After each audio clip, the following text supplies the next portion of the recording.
The new Super Mario Galaxy movie just dropped on April 1st.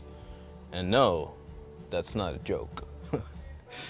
And depending on who you ask, that's either a good thing or a very terrible, terrible thing, which I'm still trying to wrap my brain around. However, be it as it may, Illumination has another shot at making the world of Mario come to life. And I'm gonna let that one hang there just for a little bit, because we'll get to all my gripes slash the negativity of this thing. But for the positive side of things, it looks great. Like, we already know Illumination and the people over at Universal's, people who've done Despicable Me and the Minion movies, have a thing for animation. If we wanted to say that they're the newest Pixar of this generation, hey, somebody said that. Maybe it was not me. And at the end of the day, they keep on showing as to why they have the skills and to be able to start from scratch and design animation, as we have talked about Disney's current obsession with de-animating their legacy projects and stealing the magic from that version. You see how Universal and Illumination has been able to use all those techniques that they've learned throughout the years to like incorporate all these fun little elements. And fun elements they are. They look great. Obviously, the animation is solid. If you felt like Avatar was too smooth in the 120 hertz frames, this is somewhere probably more in between. I would say 60 frames, but who knows at this point. And that goes to show that they know what they're working with. They have the style. They continue to try to give this universe its uniqueness while still adding the very certain Mario-esque themes. That's about it. As far as positives go, as much as I really want to give this project like it's candles, like I like to give credit where credit's due. It's very, very simply put, this feels like a children's movie in a way that it almost feels like an insult. What does it mean by that? Well, in two forms, right? Number one is the idea that it really doesn't feel like this story like goes anywhere or has a reason. Like, the way things flow, you could chalk it up to like, oh hey, by the way, this thing happened. And that's kind of what they do here. Obviously, it's a children's movie, but again, having to say it's a children's movie doesn't necessarily justify it being that way. Again, that becomes an insult to a child because you're telling them, hey kid, you can't comprehend the complexity of Harry Potter years 4 through 7. So you're gonna be stuck in the happy times of Hogwarts, which, sure, if that's what you want to do, that's what you want to do. Again, it's Illumination. They have reputation. They have to make sure the branding is not damaged to an extent. So we went with a super simple, super easy to follow plot, which again, if you are feeling like you are looking for the next big adventure, you'll get that, but it really does feel like a detriment or like a insult in number two, the format of not having a story. You're kind of like being robbed of like the emotional heights of being like invested in this moment, right? Again, that's a children's thing. Again, that shouldn't be a children's thing, so I don't want to use that excuse. And when it gets to the things that get to me the hardest or the worst is the legacy of how things are being shown. In the last iteration of these Mario animated films, we had these references. That opening scene of him going through the Brooklyn Yard, which is a reference of 1-1, was very impactful because it cemented the idea of what we were doing here, and it even teased the idea of like, hey, by the way, we can always just show you guys what it could have been. Like we know how to do that too. Like we have technology, we have the science, so that's cool. Here, it almost felt like things were really shoved in your face for either for emotional beats or nostalgic beats, or like if the story revolved around that specific plot point, or we had to fill these iconic feelings or moments from the games into this quick sequence, which again, I've heard people say that this could be longer, which I don't necessarily mind it, but I guess somewhere in the back of my brain, I did kind of feel like things went a little bit too quickly, which isn't always a bad thing. But again, when you have a story that doesn't really have a point, you feel the length, or even that feels a little bit too much, right? So what I'm getting at, essentially, finally, I'm a big fan of Mario World. I say I was born with a Super Nintendo controller in my hand because that is the game that I remember like vividly the first time. So when this whole Mario project started, the beginning was just a way to introduce the possibilities of making this thing happen. And when they knocked it out of the park, and when they even teased us at that first intro scene of the original Mario film, it felt like we had done something, or like the team had accomplished something that, even though we have all this technology and all this fast forward momentum, we almost have to, or we don't forget where we come from. So paying homage to those NES references from the original Super Mario game really felt like everything came full circle. And I was under the impression that things would flow that way naturally.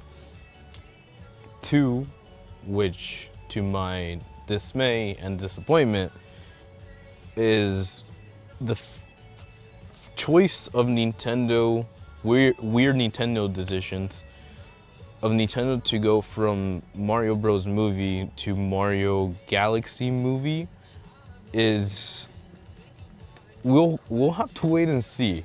Like, give it time. But I personally do not understand how people were in that boardroom and someone said, listen, we can only make 2 films, or we don't want to invest in the 3rd film trilogy to, first of all, come on, you're a fucking potato.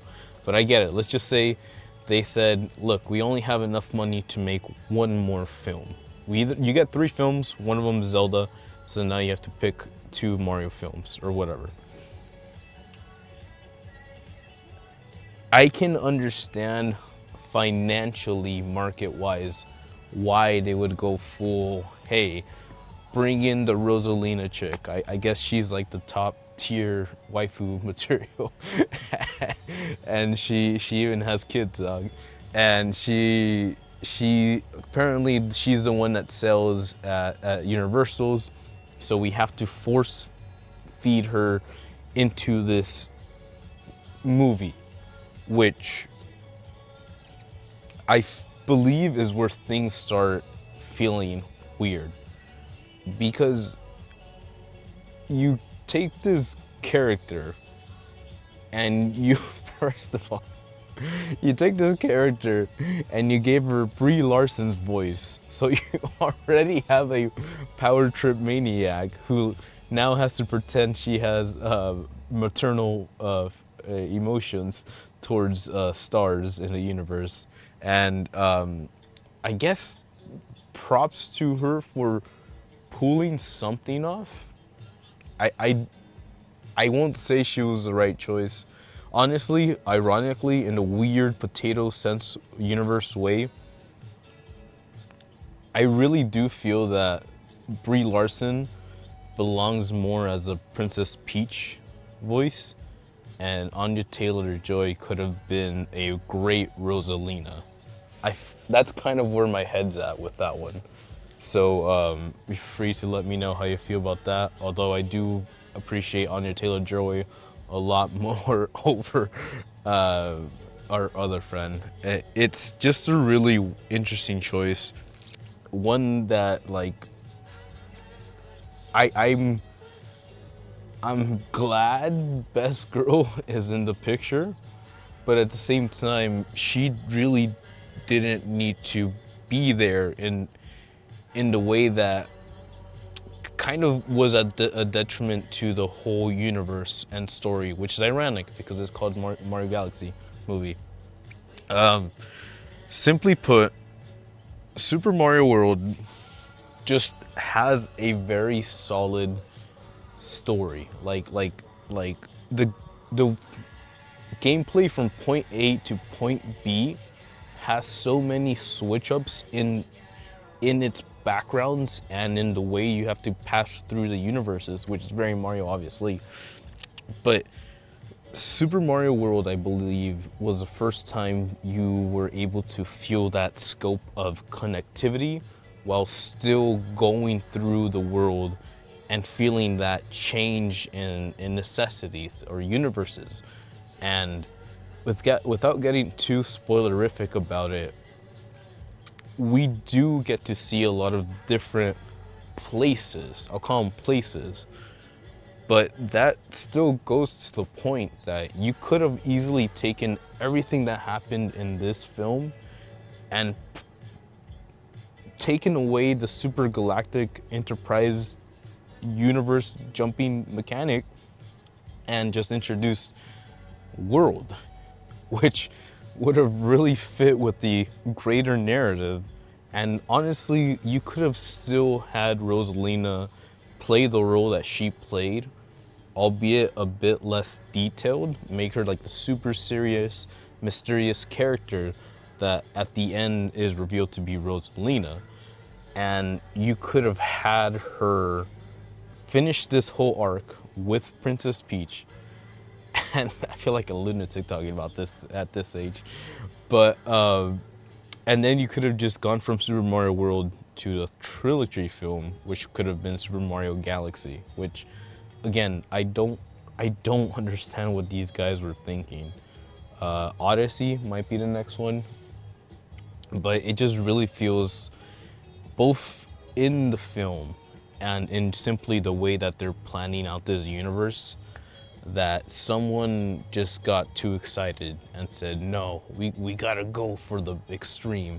Put the name Galaxy on that. More people are gonna recognize it, or Wii U sold best, so we're gonna call it after the Wii U title, which that's exactly how it goes down. But it just really shows like a lack of restraint, right? Or a lack of control, or a lack of discipline, which again, we're seeing the 35 years of this title, like 40 something years of this title.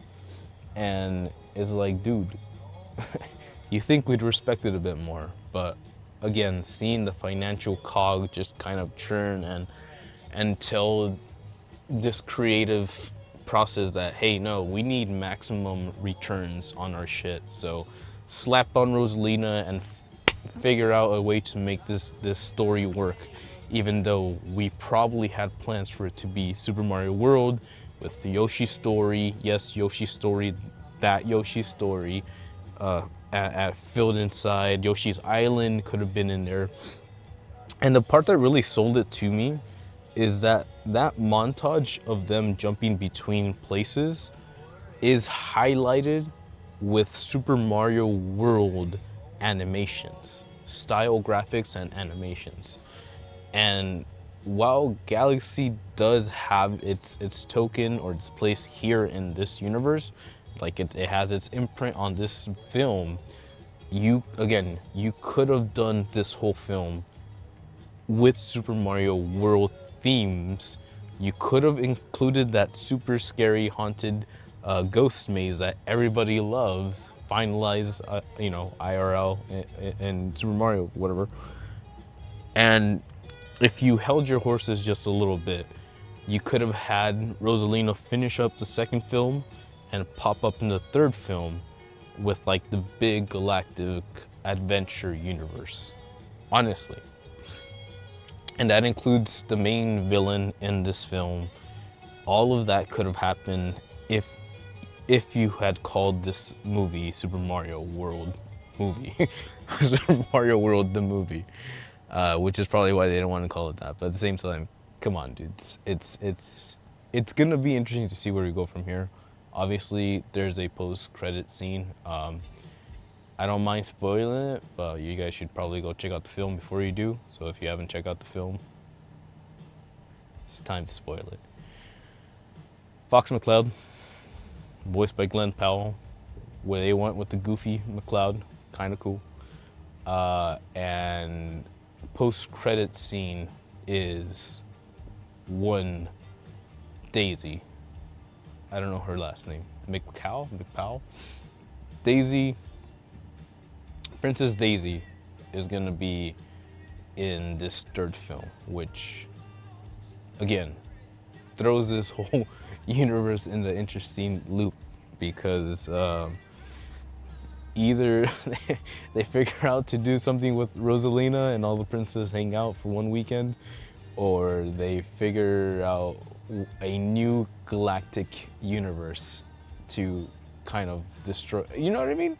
You can't really go much bigger than Galaxy. So again, somebody couldn't keep it in their pants, and now we have this. So we'll have to wait and see where they go with this. Kids are gonna love this film because it is a video game in motion. It's a video game that they are not playing, but damn does it have good ass graphics. I had a good time. But obviously a part of me was really disappointed in like what this could have been, and I mentioned that in the quick little short review.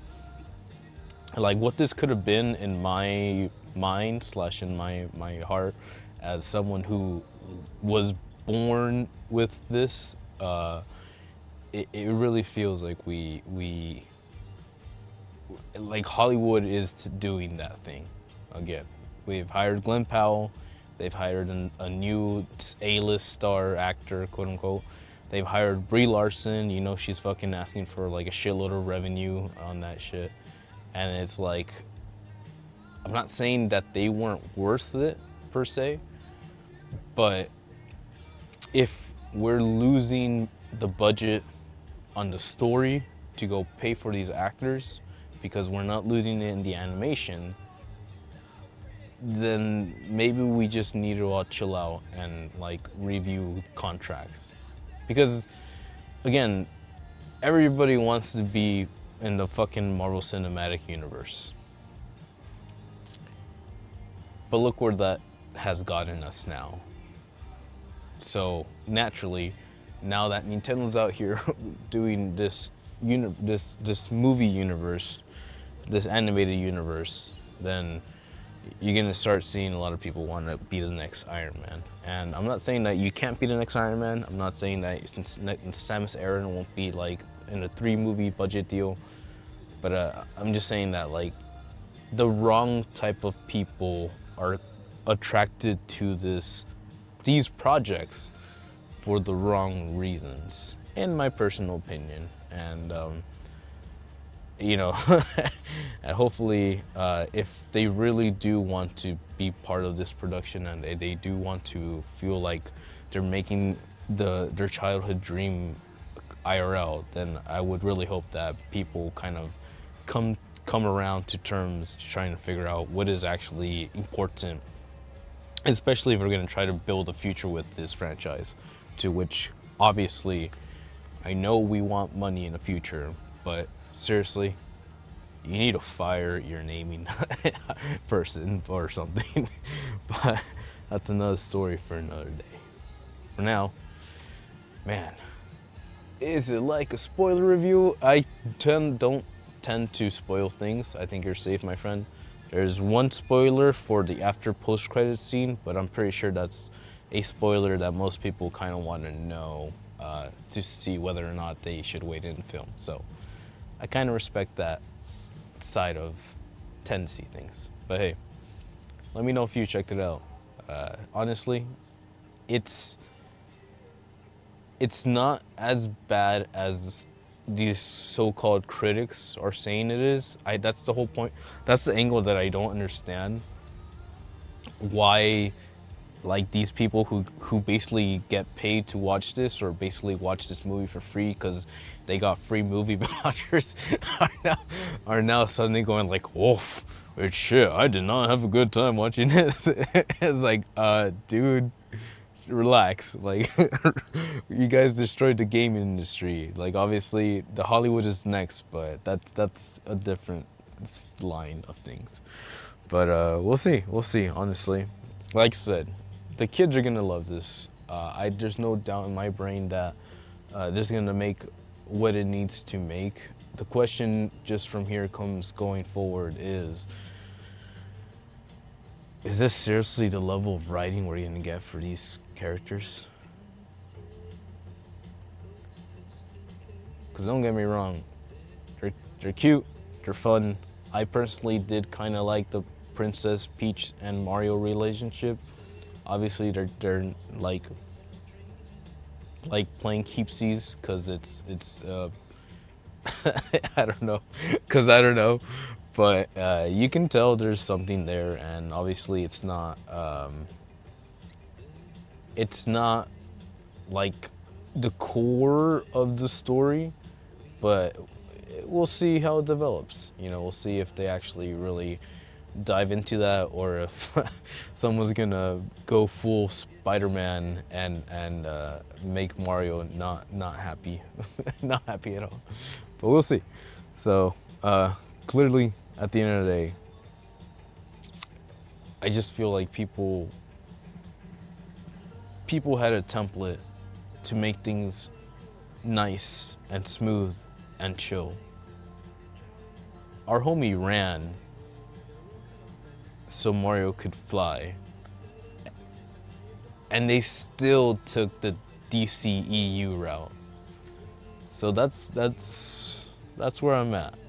I'm a little worried, but hey, what else is new? So, in case you haven't seen that film, maybe go check it out, maybe don't. I obviously have my gripes about Nintendo and its investors and what that means in the grand scale of things, but I won't lie, I am a sucker for nostalgia, and I can at least appreciate that it's not easy to get to this point. It has not been easy to get to this point, but again, if Hollywood is learning the wrong lessons, then I do hope there's a change in steering, a change of course, and if not, then we should probably start telling them, because we still need Akira. But first, we get Animal Farm, baby. Woo! George Orwell, let's go. But hey, if you like that, if you like communist pigs, then please hit that like, subscrizzle. and I'll catch you on the next one. For Rizzle. Ja. Matane.